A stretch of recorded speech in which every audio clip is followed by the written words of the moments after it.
Donc, ce qui était autrefois leur nouvelle richesse se révèle alors éphémère et peut éventuellement devenir une source de pauvreté. C'est ce qu'on va voir justement. Puisque les nouvelles enquêtes ont circulé de façon hétérogène dans l'économie, nous ne pouvons point parler de neutralité monétaire. Pour certains économistes d'autres écoles, certains monétaristes par exemple, même des classiques, néoclassiques non autrichiens, la monnaie serait neutre, c'est-à-dire elle aurait un effet uniquement sur les prix, mais pas sur l'économie réelle. Dans l'économie autrichienne, ce n'est pas vrai. Elle n'est jamais neutre, sauf par hasard peut-être, mais sinon, jamais. Oui, pourquoi? Mais justement, on la dépense de façon hétérogène. On redistribue les pouvoirs d'achat de façon hétérogène. Et si on redistribue ce pouvoir d'achat, on génère des recettes monétaires supérieures à certains groupes en détriment d'autres. Donc ça génère des incitations et consommatrices et productives différentes. Donc la structure productive même, elle va s'altérer.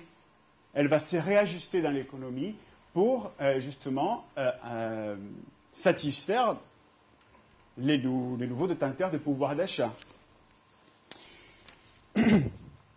Donc, toute manipulation résulte uniquement à une variation proportionnelle directe du nouveau prix, mais non de la structure productive réelle. Car la redistribution du pouvoir d'achat a pour conséquence le réajustement de la structure productive à cause des changements des demandes et intermédiaires et finales des agents de l'économie, selon leur plus ou moins grande proximité à la source d'expansion monétaire. Ces effets de redistribution et réajustement de la structure productive, donc des redistributions des pouvoirs d'achat qui résultent des réajustements des structures productives, c'est ça ce qu'on appelle des effets des cantillons. D'accord? Ce n'est pas originalement autrichien, ça. Donc, c'est Richard Cantillon, qui était un, disons, trader de l'époque, au XVIIe siècle. Oui, XVIIe, XVIIIe, plutôt. Il était irlandais, je crois que du côté de sa mère d'origine française, et il est allé en Angleterre apprendre le métier d'agent financier auprès d'un oncle, probablement. Donc il a très bien appris son métier, et au point justement d'avoir des problèmes. Donc il vient en France à l'époque de la régence de Louis XV, était mineur à l'époque, le régent était Philippe d'Orléans. Et c'est la même époque qu'un autre Britannique, un Écossais, John Law, arrive en France. John Law arrive avec un programme, un plan pour enrichir les pays avec de la monnaie papier. C'est les schémas Mississippi. D'accord? On va créer des titres financiers fondés sur des terrains au Mississippi. Parce que c'était très développé à l'époque, vous imaginez, non? Donc, alors, il y avait toute une richesse qu'on pourrait profiter donc, pour supporter ces titres. Évidemment, il n'y avait rien là-bas. On comptait avec le potentiel d'exploitation des terres au Mississippi. Mais bon, pour ceux qui connaissent un peu l'histoire, le projet, évidemment, il n'a pas fonctionné. Et justement, Richard Cantillon, c'était l'un des financiers de l'époque qui avait vu que les plans n'allaient pas marcher. Et c'était lui, un des premiers, alors, à liquider tous ses actifs du chemin Mississippi en liquidité. Même après avoir vu John Locke, il a demandé de ne pas le faire. Il a dit « Ok, ne vous inquiétez pas, je suis ton ami. » Et voilà que, oui, il a exécuté tous ses titres.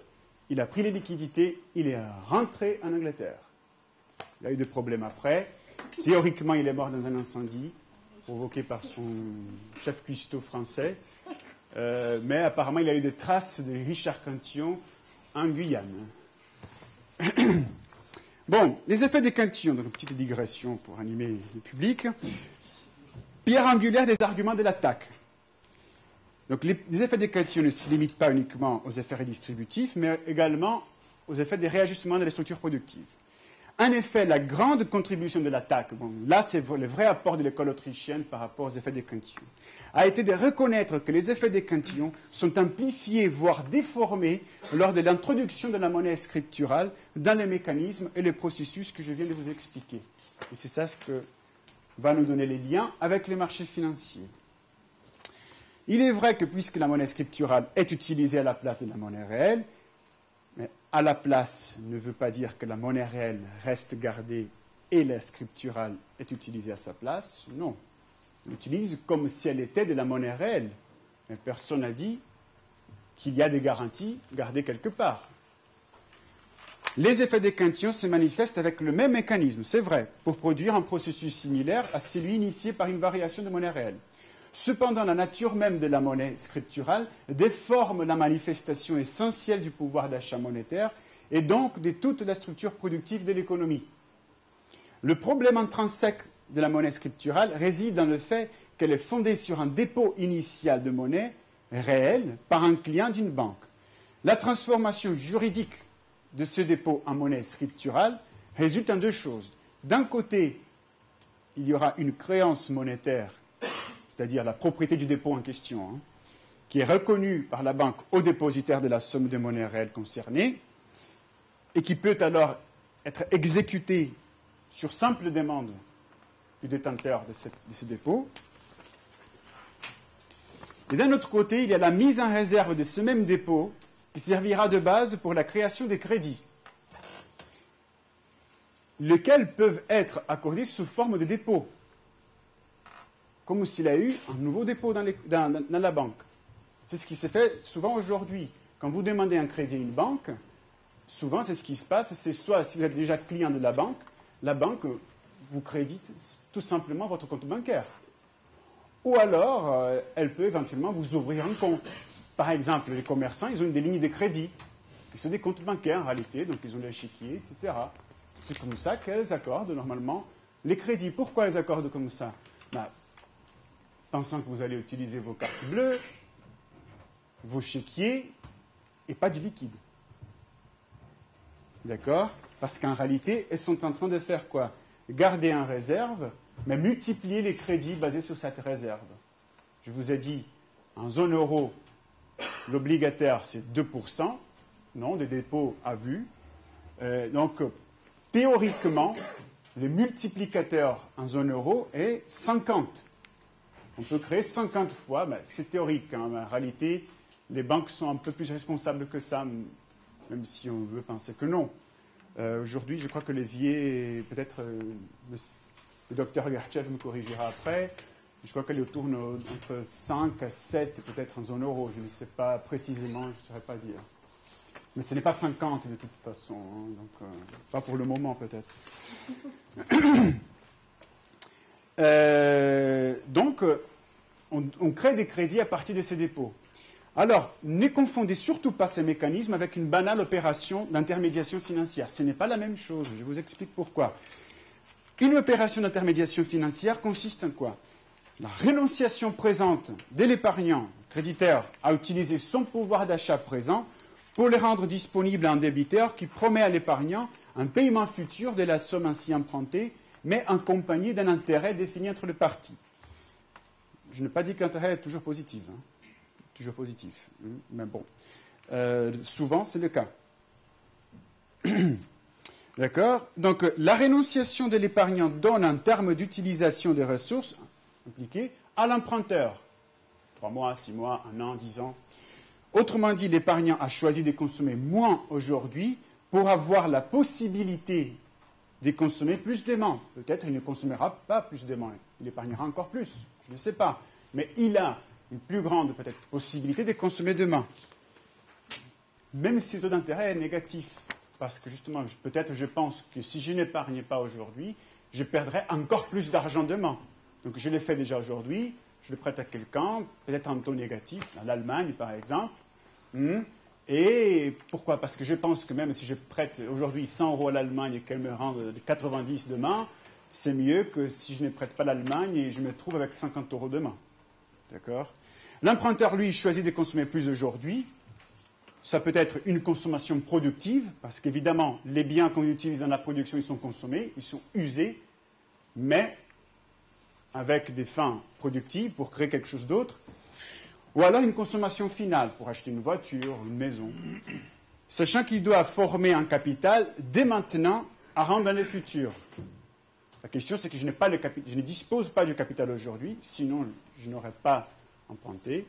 D'accord? Mais donc, je sais que je m'oblige, a priori, à former ce capital pour payer ma dette. Dans le cas de la création de monnaie scripturale, aucune rénonciation, et ça c'est le point fondamental, aucune rénonciation de pouvoir d'achat n'a eu lieu en termes pratiques.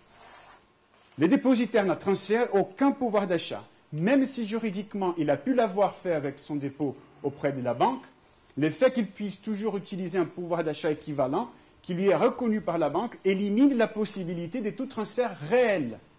Donc en réalité, peu importe ce qui est écrit dans votre contrat d'ouverture de compte bancaire, en France, vous n'êtes plus propriétaire de votre argent, d'accord? Donc vous transférez la propriété directement à la banque et vous avez vraiment une créance. La banque vous promet de vous rendre l'argent sur demande, d'accord? Peu importe, la question c'est que la banque reconnaît votre droit de prendre l'argent que vous voulez. Au même temps qu'elle accorde un crédit fondé sur ces dépôts-là à quelqu'un d'autre qui a aussi les droits d'exécuter son crédit sur demande. Alors, ceci engendre donc une déformation de l'effet cantillon. L'emprunteur jouira de tous les avantages d'être proche de la source de création monétaire, tandis que le dépositaire pourra être potentiel et négativement affecté par la perte de son pouvoir d'achat monétaire. Cependant, le dépositaire peut toujours réclamer effectivement et à tout moment son pouvoir d'achat sous forme d'un caisse déposée en réserve. Ceci veut dire alors que le dépositaire n'a rien épargné et que potentiellement, il entend consommer ses ressources aujourd'hui. Épargner de l'argent, c'est transférer des ressources en réalité. Et ne pas l'épargner, c'est dire, mais je veux avoir la disponibilité de ces ressources, que je peux les acheter avec mon argent, aujourd'hui. Donc il n'a pas épargné. Donc en même temps, l'emprunteur, il peut utiliser l'argent en même temps. Le problème est alors celui-ci. La structure productive continuera-t-elle à satisfaire les besoins des dépositaires ou sera-t-elle réajustée, suivant les effets redistributifs provoqués par les emprunteurs de l'expansion scripturale des banques? Si l'exécution de toutes les créances dépôt est immédiate, évidemment, les banques se trouveront insolvables et les crédits ne seront pas effectivement accordés. Les effets des cantillons sont stoppés net par au moins les retransmissions seront stoppées net par la liquidation des banques. Néanmoins, si l'exécution des créances est hétérogène dans les temps et surtout concentrée dans les futurs, les effets des cantillons auront bien lieu et le réajustement structurel sera une réalité. Ce réajustement sera-t-il pérenne et structurellement solide pour autant?